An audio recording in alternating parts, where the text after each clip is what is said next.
amazing. Yeah, without further ado, let's begin reading these 2 chapters. Chapter 4.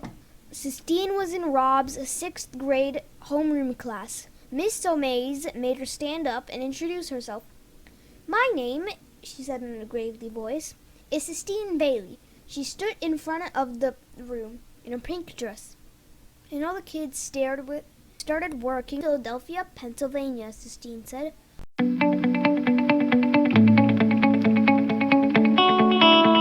"Home of the Liberty Bell, and I hate the South because the people in it are ignorant. And I'm not staying here to Lister. My father's coming to get me next week." She looked around the room definitely. "Well," said Miss Somays, "thank you very much for introducing yourself, Sistine Bailey. You may take your seat before you put your foot in your mouth any farther." The whole class laughed at that. Rob looked up, and just as Sistine sat down, she glared at him. Then she stuck her tongue at him. Him. He shook his head. Wait, what?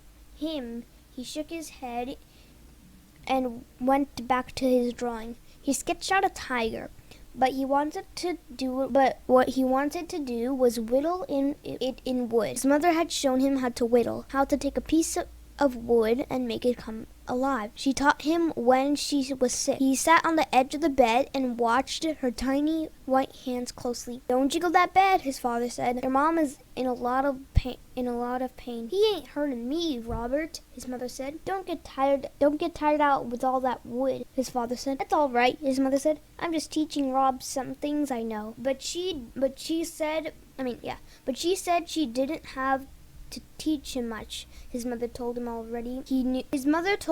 he already knew what to do. His hands knew. That's what she said. "Rob," the teacher, "I need you to go to the principal's office." Rob didn't hear her. He was working on the tiger, trying to remember what his eyes looked. "Robert," Miss Somays said. "Robert Horton." Robert was his father's name. Robert was what his mother called his father. "Mr. Fellmer wants to see you in his office. Do you understand?" "Yes, ma'am," said Rob. He got up and took his picture of the tiger and folded it and put it in the back pocket of his shorts. On the way out of the classroom, Jason Utimer tripped him and said, "See you later, retard." And Sistine looked up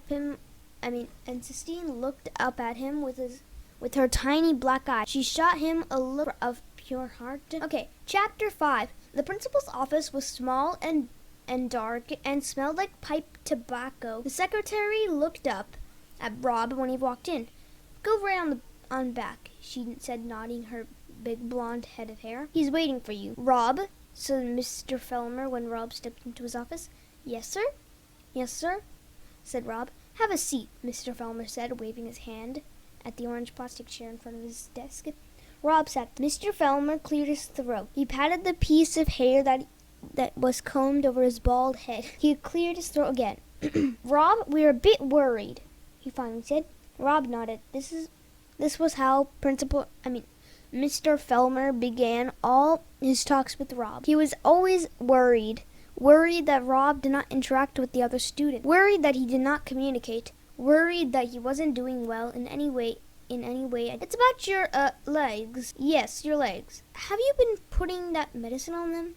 "Yes, sir," said Rob. He didn't look at Mr. Fellmer. He stared at the paneled wall behind the principal's head. It was covered with an astonishing array of framed pieces, certificates and diplomas, and thank you letters. "May I look?" asked Mr. Fellmer. He got up from his chair and came halfway around his desk and stared at Rob's legs. "Well, sir," he said after a minute. He went back behind his desk and sat down. He folded his hands together and cracked his knuckles. He cleared his throat. Here's the situation, Rob.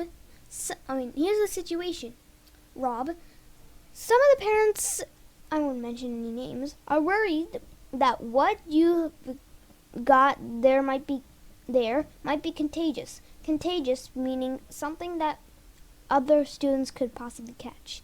Mr. Fellmer cleared his throat again. He stared at Rob. "Tell me the truth, son," he said. "Have you been using that medicine you told me about? The stuff that doctor in Jacksonville gave you? Have you been putting that on?" "Yes, sir," said Rob. "Well," said Mr. Fellmer, Let me tell you what I think. Let me be front up and honest with you. I think it might be a good idea if we had you stay home for a few days. What we'll do is give that old medicine more of a chance to kick in. Let's start working its magic on you, and then let it start working its magic on you, and then we'll have you come back to school when your legs have cleared up.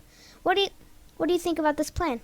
Rob stared down his leg. He felt the picture of the tiger burning in his pocket. He concentrated on keeping his heart from singing out loud with joy. Yes, sir, he said slowly. That would be all right. Oh, that's right, said Mr. Fellmer. I thought you would think it's a good plan. I'll tell you what to do. I'll tell you what I'll do. I'll just write your father, a note and tell him what's what. He can give me a call if he wants. We could talk about it. Yes, sir, said Rob again. He kept his head down. He was afraid to look up. Mr. Fellmer cleared his throat and scratched his head and adjusted his piece of hair, and then he started to write. When he was done, he handed the note to Rob.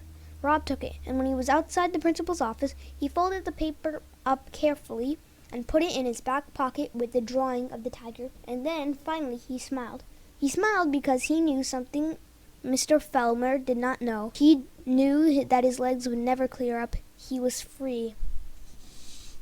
So that's the end of this part. I hope you enjoyed this part, and I hope to see you in my next part.